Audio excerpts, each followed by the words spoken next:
Entonces vamos a mirar el porqué de la clasificación de los impuestos, por qué la clasificación de los ingresos tributarios y no tributarios. El día de hoy nos vamos a dedicar a lo que son los ingresos tributarios y entre ellos los que son impuestos directos e impuestos indirectos. Desde este contexto, se hace necesario que en todo presupuesto, sobre todo a nivel territorial, no tanto nosotros a veces colocamos ese énfasis dentro del gobierno nacional y no nos preocupa conocer el presupuesto de la nación, amén de que sea un político por ahí a veces que dice, ¿sí? En el presupuesto general de la nación, al departamento de Casanare, como escuchamos a nuestros congresistas, le dejaron tanta plata y después dice el otro el contrario, que entonces que no es cierto, que esa plata está representada en cosas que son del sistema de participaciones, que son de obligatoriedad del Estado transferirle a las entidades territoriales, que por consiguiente no es toda la plata que dicen de los de la coalición de gobierno. Entonces, esa clasificación también a nivel territorial sí es muy importante conocerla, es muy importante determinarla porque de acuerdo a esa clasificación vienen dadas para qué sirven los recursos, en qué se pueden ejecutar los recursos y con qué objetivos o fines sociales se crea este impuesto, sea directo o sea indirecto. Entonces, esa clasificación, por tanto, es fundamental y permite que tomen decisiones básicas respecto del sistema tributario, tanto en lo que tiene que ver con el principio de justicia, como en lo que toca con la eficiencia en la administración de los tributos. Entonces, estos impuestos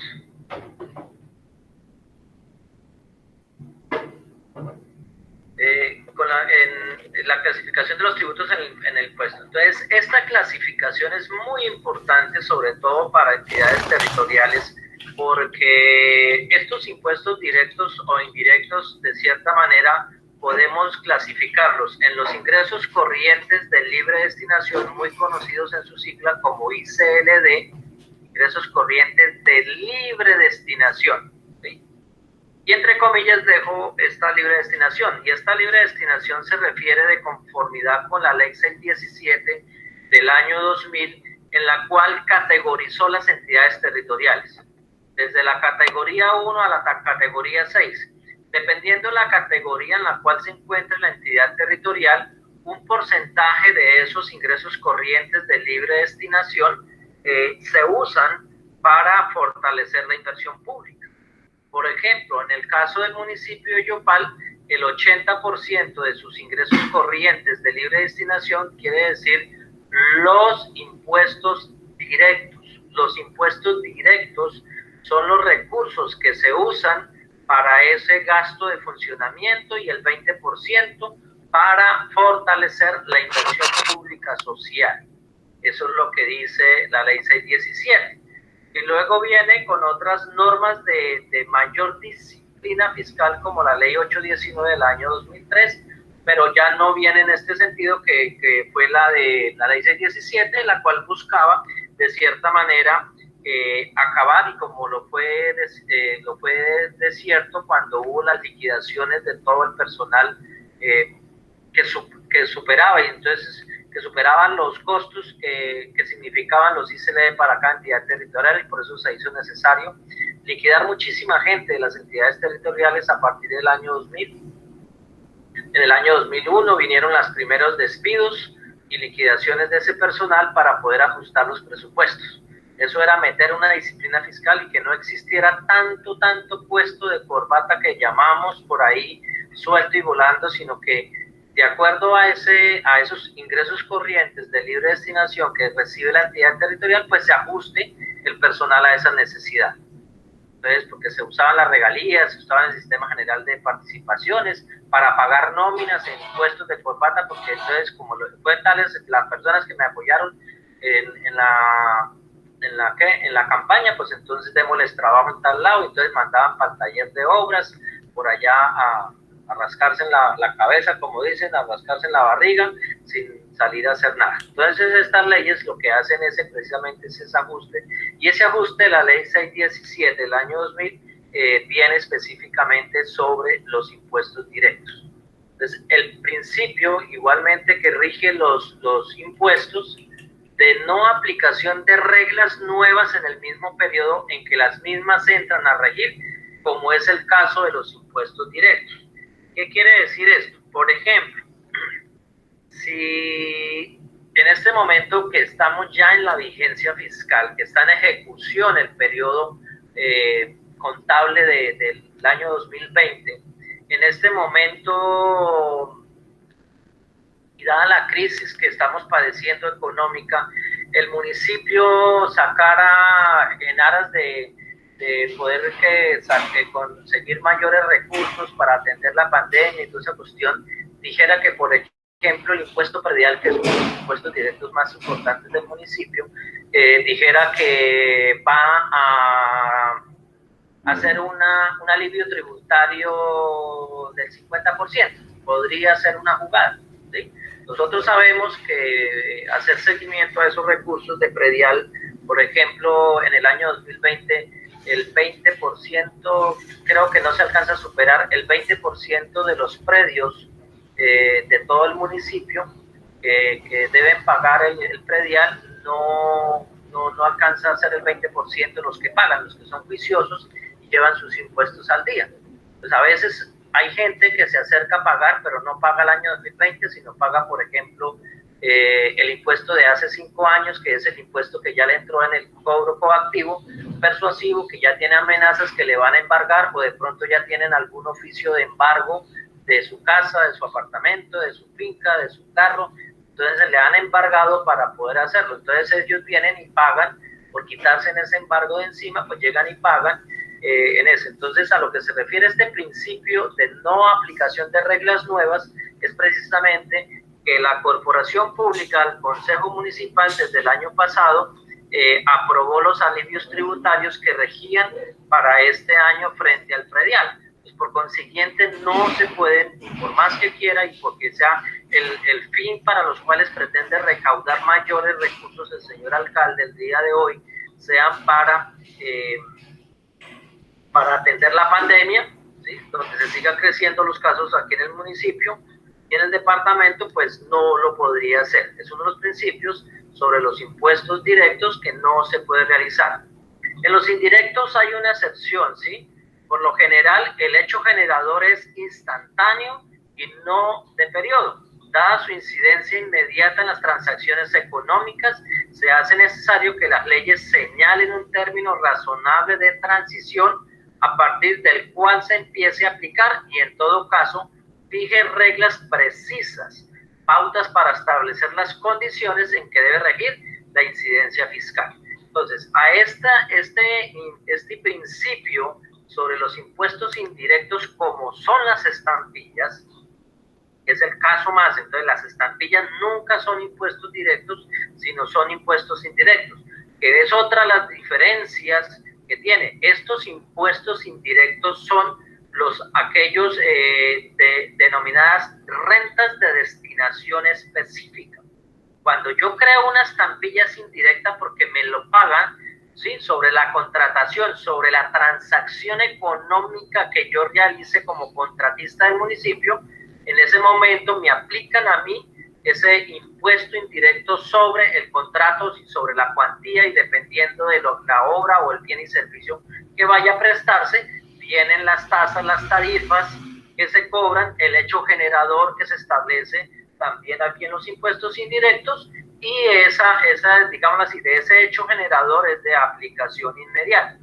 De aplicación inmediata entre términos, ¿no? Mientras la corporación pública, asamblea o consejo adopta esa estampilla de acuerdo a la ley que las crea, ¿sí? El Congreso, el Parlamento, como lo habíamos dicho en el caso de impuestos, ya el Congreso de la República actúa es como Parlamento para poder regir esas normatividades y dar todos los lineamientos de cómo en las entidades territoriales, como subsidiarias de ese Parlamento, ¿sí? Quiere decir que ni por más legislativo, ¿sí?, el carácter de legislativo que tenga el Consejo ni la Asamblea, pues pueden realizar leyes. Entonces, esas son únicamente al Congreso de la República que le está facultado para poder expedir esas leyes. Entonces, lo que hacen las asambleas y los consejos como subsidiarios de ese parlamento, pues es adoptarle de acuerdo a las necesidades de la entidad territorial para los fines que son creados. Un ejemplo de eso, si en este momento se creara la estampilla pro universidad pública, ¿cierto? Entonces hay ciertos parámetros de transición. Entonces, ¿sobre qué van a aplicar la estampilla? ¿Para quiénes deben pagar? ¿Toda la contratación, por ejemplo? ¿O van a haber algunos casos excepcionales? ¿Será a partir de cierto valor el contrato que empiecen a cobrar esa estampilla? ¿O desde 0 pesos en adelante cualquier acto administrativo, convenio interadministrativo, orden de servicio pagaría esta estampilla? Entonces, lo que sí hace la clase, si fuese un impuesto directo, el impuesto directo empezaría a regir a partir de el 1 de enero del siguiente año, ¿cierto? Y si es una estampilla, por ejemplo, el caso de la estampilla que estamos colocando como ejemplo, la prouniversidad pública, pues habrá una transición, digamos, el legislativo generalmente le dice al ejecutivo para su implementación, entonces empezará a ver estas condiciones. Entonces, fue en el caso, por ejemplo, cuando en el año 2012 le autorizan al señor Wilman Selemín concesionar los servicios administrativos de tránsito. ¿Sí? Entonces, hubo una transición. Entonces, ya como se empezaron a regir ciertas pautas y ciertos impuestos que se deberían pagar indirectos, como son los comparendos, entonces allí entonces empezaron a dar una transición. Durante, por ejemplo, para las fotomultas, se deberá aplicar una pedagogía durante 6 meses. Se supone desde el derecho tributario, ¿cierto? Y desde el derecho civil, que esa pedagogía se debía realizar con el sistema de fotomultas totalmente implementado. ¿Qué fue lo que hizo la concesión?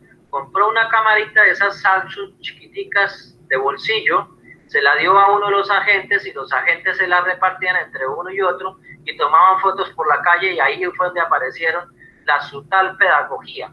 Pero nunca las cámaras en los semáforos ni nada de eso cumplió esa pedagogía durante 6 meses. Una transición de 6 meses verdaderamente con pedagogía sobre los errores que venimos cometiendo nosotros, porque hay que generar cultura primero para poder empezar a aplicar sanción. Si yo ya he hecho la cultura y puedo aplicar la sanción, pero si no he hecho la cultura, pues no puedo aplicar la sanción, que es una de las demandas que se tienen en cuenta en este momento contra ese acto que pidió una transición y no se dio cumplimiento a esas transiciones. Entonces, por ejemplo, es uno de los aspectos a tener en cuenta.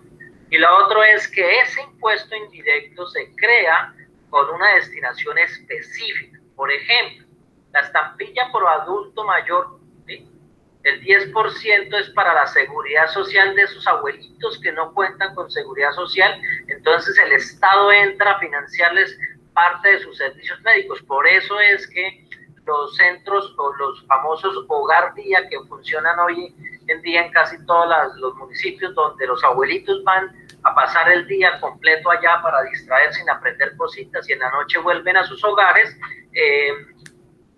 allí se les contrata con ese 10% de esa estampilla, se les contrata el servicio de médico geriatra más enfermeras, ¿sí? Que los estén atendiendo, que estén permanentes. Por ejemplo, de ese 10% es para esa seguridad. Y adicionalmente el 90% adicional, de acuerdo como dice la norma que fue regida por el Parlamento, el 90% son para otras acciones que garanticen una mejor calidad de vida de esos abuelos. Por eso es que se les contrata almuerzos, alimentación, mercados para la tercera edad, se contratan un poconón de cosas que pues la norma es digamos así, muy coherente en decir para qué es la función. Ahora, ¿cómo se aplican esos recursos con tanta corrupción en todas las entidades que hemos escuchado por ahí, muchas investigaciones, que esos recursos se aprovechan porque a veces suman los 3.000, 4.000, 5.000 millones de pesos al año de esos recursos, entonces, y con las diferentes destinaciones? Por ejemplo, la estampilla Procultura, pues el 10% para la seguridad social de los gestores y cultores y el 90% para fortalecer esa economía naranja que se llama hoy en día por todos los lados. Entonces, ¿qué es lo que tenemos la mala interpretación por nosotros? Hoy en día viene hablándose de la economía naranja y en el departamento y en los municipios solo hablamos de cultura. ¿Sí? ¿Qué es cultura para nosotros? Únicamente aprender a tocar cuatro, arpa, aprender a bailar joropo, pagar los instructores de esas modalidades culturales, encanto y bueno, todo lo demás. Pero entonces cuando, por ejemplo, empezamos a hablar, oiga, pero es que las artes escénicas, los grupos de teatro que se están conformando y que hay todavía y que se están haciendo de danza contemporánea o de danza clásica o grupos de baile que integran todos los tipos de música a nivel mundial o a nivel Colombia, entonces esos también son cultura. Pero acá, de cierta manera, por nuestra idiosincrasia, de lo que únicamente concebimos como cultura es la música y lo que tenga que ver con la música y las actividades de llano, pues no le damos cabida y por eso es que muchas veces las discusiones con los jóvenes, sobre todo que participan mucho de estos procesos de actividades culturales, de teatro, de danza, ¿sí? Diferentes a la de la música llanera o complementarias a las de la música llanera, muchas veces no se encuentran partidas o los secretarios o los directores de cultura inmediatamente dicen, no, eso no está contemplado en la estampilla Procultura, en los recursos de la estampilla Procultura que tienen una destinación específica y prefieren contratar pues toda la cantidad de instructores que apoyaron la campaña porque eso se ve mucho cuando nosotros, las veces que yo he estado como asesor financiero en diferentes entidades de las mismas entidades territoriales, una vez estuve en la Dirección de Cultura Municipal y me daba cuenta de la tensión tan terrible, sobre todo cuando hay cambio de mandatario. No, lo que pasa es que yo estaba apoyando ya a sus hijos, que los que entran ahora son tales y tales y tales, que ellos sí estaban apoyando al candidato y dicho y hecho, así como lo dicen ellos, inmediatamente entra el siguiente mandatario y ellos salen a volar y entran los nuevos, así no tengan experiencia en ser instructores o entonces les dan esas oportunidades. Entonces es una mala interpretación de lo que ha sido la destinación específica, sobre todo en estos impuestos indirectos. Entonces el estudio de los impuestos de acuerdo con su subdivisión en directos e indirectos, ¿cierto? Los tributarios que llamamos después de los ingresos corrientes, es el más adecuado mecanismo para arribar a comentarios de conclusión sobre la actualidad y las perspectivas del sistema tributario. Entonces, esta clasificación, de cierta manera, nos permite prever y le permite financieramente, desde el punto de vista administrativo, a una entidad territorial si los recursos son suficientes o no son suficientes. Por ejemplo, en estos momentos que después del acto legislativo que cambió el sistema general de regalías, ¿cierto? Que han sido los recursos cada vez más poquitos, más mínimos, no en las cantidades que estábamos acostumbrados a que nos llegaran a los presupuestos de las entidades territoriales productora de recursos, de la explotación de recursos naturales no renovables. Esa generación de las regalías pues, permitía gastar en lo que quisiéramos, gastar a borbotones, como dice por ahí el dicho, y no había de cierta manera una disciplina tributaria. Con el nuevo sistema general de regalías y con todas las actividades y con todas las entidades que controlan, supervisan desde la misma presentación y elaboración de un proyecto para que pueda ser objeto de financiación, debe presentar, reunir ciertas características y cierta vigilancia, que ha sido y ha venido evolucionando y mejorando precisamente evitando la corrupción. Por ejemplo, esos recursos de regalías hoy en día, desde el año 2019, a partir del año 2019, sacó el colegio rector del sistema, sacó una directiva en la cual ya los recursos de regalías no son girados directamente a la entidad territorial, sino a la cuenta que el contratista apertura, ¿cierto? Apertura ¿para qué? Para manejar su proyecto, su contrato que fue adjudicado por el municipio. Y esto era porque una de las grandes quejas era precisamente que cuando se llegaba a los órganos colegiados de administración de este sistema, de este recurso, una de las quejas de los contratistas era precisamente el tal CBY que deben pagar a los mandatarios de turno para que les adjudiquen el contrato. Que ellos participarían sí, en la contratación con menores costos y están en capacidad si el tal CBY que deben pagar, ¿sí? Los tales semáforos, cuando pasan una cuenta, con toda esa cuestión se los quitaban de encima. Entonces fue por eso que dentro de las normas de los gobiernos que han pasado por disminuir la corrupción en el país, ahora los recursos de las regalías son giradas directamente al contratista. Entonces eso va a permitir que de cierta manera el contratista ya dependa de que el nivel nacional le gire y ya no el tesorero ni el secretario de Hacienda firme la cuenta. Entonces se quitan una cantidad de tramitología, que esa tramitología en muchas ocasiones redunda es en corrupción. Entonces eso se viene haciendo con ese sistema tributario y permite esta subdivisión, precisamente empezar a hacer una especialización y una evolución de la forma como se gasta principalmente estas rentas. Pues en Colombia acaba de mencionar dos ejemplos de interés, como son la estructuración de la ley anual de presupuesto y el esquema normativo de ley orgánica. Pues una cosa es la ley anual de presupuesto y el esquema normativo que hablamos de los estatutos orgánicos de presupuesto. Toda entidad territorial debe tener su ley anual, ¿sí? Y adicionalmente deben contar con ese estatuto que rige de manera general todos los años cómo se debe producir el presupuesto, cómo se debe procesar, cómo se debe analizar, cómo se debe evaluar. Por eso la gráfica de la tasa de conocer ustedes cómo se evalúa desde diferentes puntos de vista la estadística de esos presupuestos en ejecución o que se están ejecutando o que fueron ejecutados.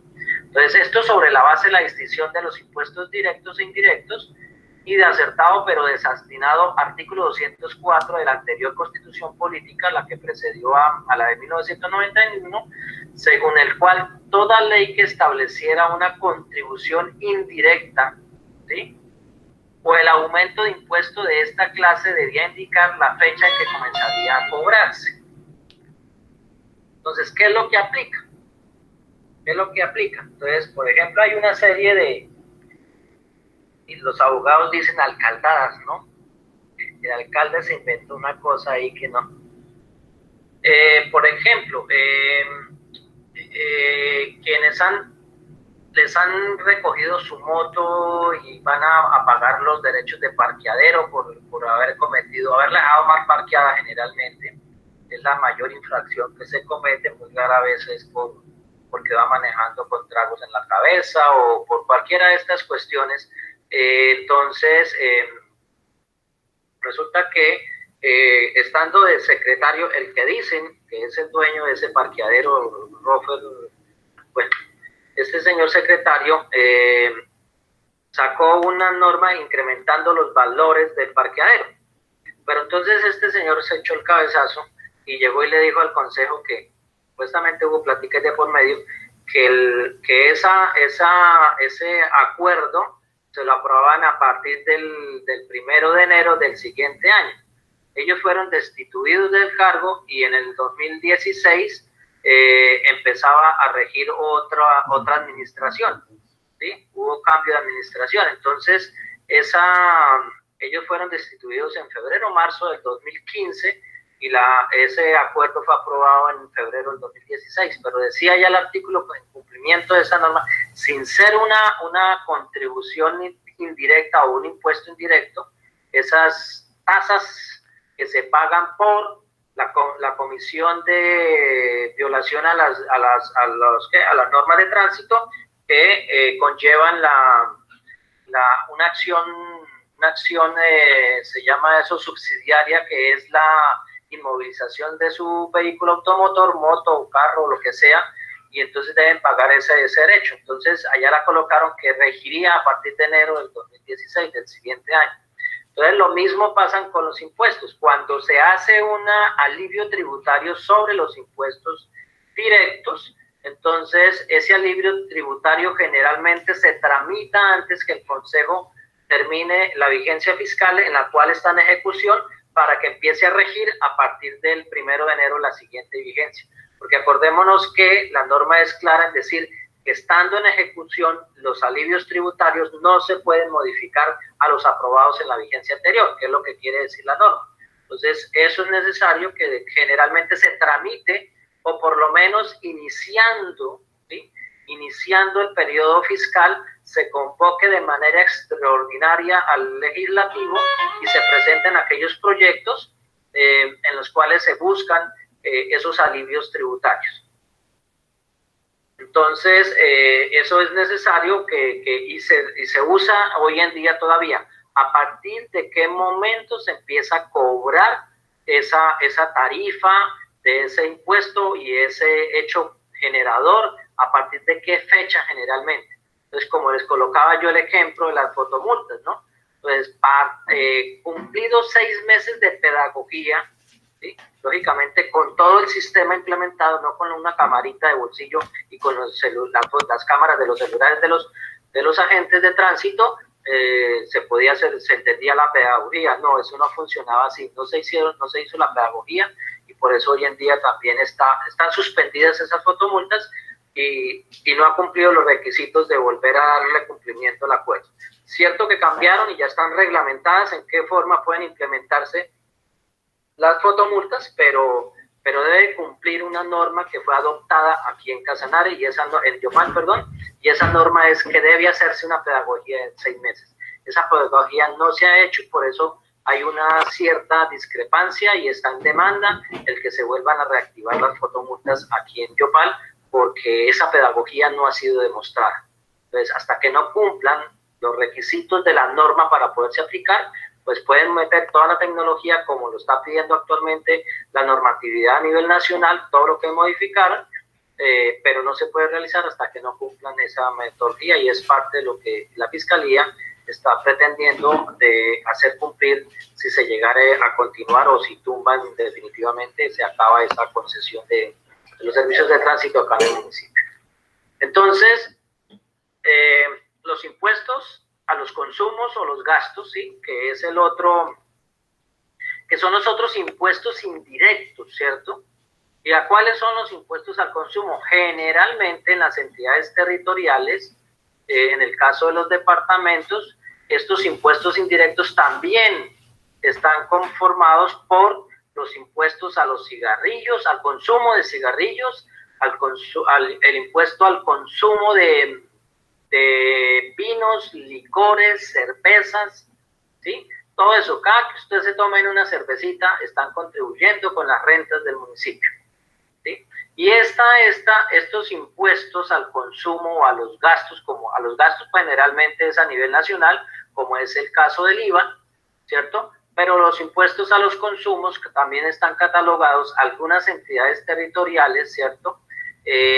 Porque estos impuestos al consumo también tienen una característica hoy en día por las normas de ciertos porcentajes van como renta de destinación específica.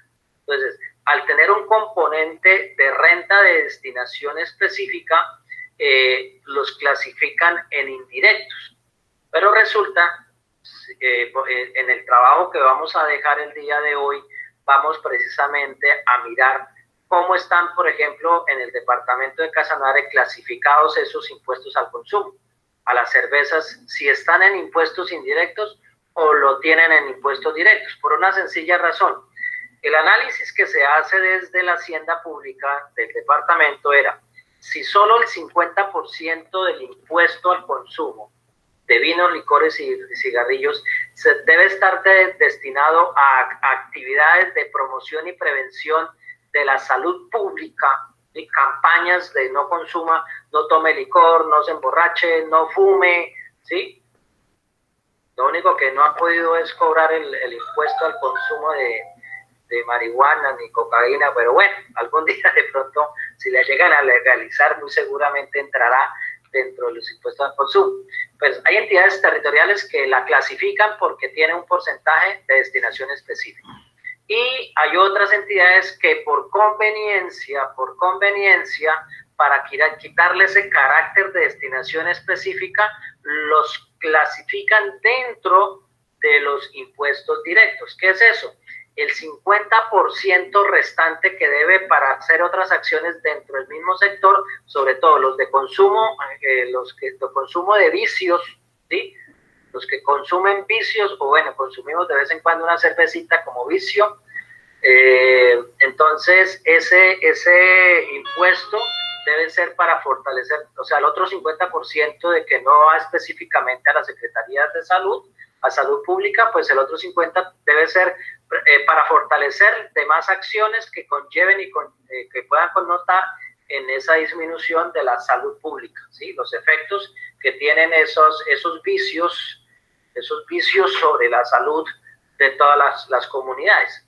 Entonces, por gastar y fortalecer los gastos de funcionamiento de la entidad, clasifican el 50% de esa renta en indirectos, que es la que va para la salud pública, y el otro 50% lo clasifican como un impuesto directo para poderlo sumar a los recursos de ingresos corrientes de libre destinación y poder gastar, incrementar su gasto de funcionamiento, que es una mala práctica. A veces, pues como no todo el mundo se mete a estudiar los impuestos desde el punto de vista tributario, desde el punto de vista de su conformación, y sobre todo en territorios tan alejados del centro, donde medio funcionan todavía, o sea, no funcionan, sino que muchos de los entes de control también funcionan bajo política, como nombrar un contralor, por ejemplo, conlleva mucho lobby ante los señores diputados. Entonces todo ese lobby que se hace ante ellos, pues conlleva muchos compromisos políticos por parte de ese administración de control. Lo único que medio por ahí es la Procuraduría General de la Nación, que son nombrados directamente ¿por qué? Por Procuraduría misma desde Bogotá. Entonces, aquí hay una frase que es buena, que la toman varios tributaristas. Dice que como los fantasmas de la conciencia en las antiguas fábulas morales, los impuestos sobre los consumos reaparecieron con extraordinaria prontitud bajo el imperio de las necesidades financieras. Entonces, estos impuestos, incluso se dice que por eso se habla de los fantasmas de la conciencia reaparecen, ¿sí? Porque en las épocas de los reyes, por allá en Europa, la forma de tributar y lo que le cobraban al pueblo precisamente era sobre los consumos de los licores y de todo lo que se consumía de vicio. Por eso es que hay películas así de la vieja data, sin haber licoreras, sin haberse constituido como tal un monopolio del Estado, como hoy en día funcionan las licoreras. Los monopolios del Estado son licoreras departamentales para fortalecer y tienen una destinación también específica a las utilidades que generen estas industrias licoreras. Desde antes de que existieran el monopolio sobre los licores, vinos y cervezas, ya se hablaba del contrabando, ¿no? Y el contrabando era porque fabricaban licores, pero no pagaban los impuestos, no pagaban estos impuestos, y por eso es que desde hace mucho tiempo atrás este no es un impuesto al impuesto al consumo, no es impuesto desconocido para cada uno de quienes tomamos una cervecita, o los que fuman cigarrillo. Entonces ellos deben pagar, cada que se fuman un cigarrillo, pues están en ¿qué? Pagando el impuesto, contribuyendo a las rentas para fortalecer la salud pública. Y a veces nosotros no vemos la inversión, pero esa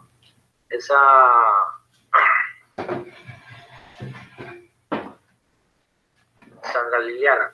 Bueno, entonces, dándole este puntado más o menos de cómo es que funcionan y el por qué la necesaria clasificación de los impuestos en indirectos y directos, entonces vamos a dejar el trabajo para dentro de 8 días, Dentro de 8 días el trabajo consiste nuevamente en grupos, ¿sí? Entonces es determinar los principales impuestos, sean directos o sean indirectos, ¿sí? A nivel nacional, a nivel departamental y a nivel municipal. ¿Qué quiero yo que adicionalmente hagan? No es solo decir el impuesto predial, no. ¿Cuál es el hecho generador?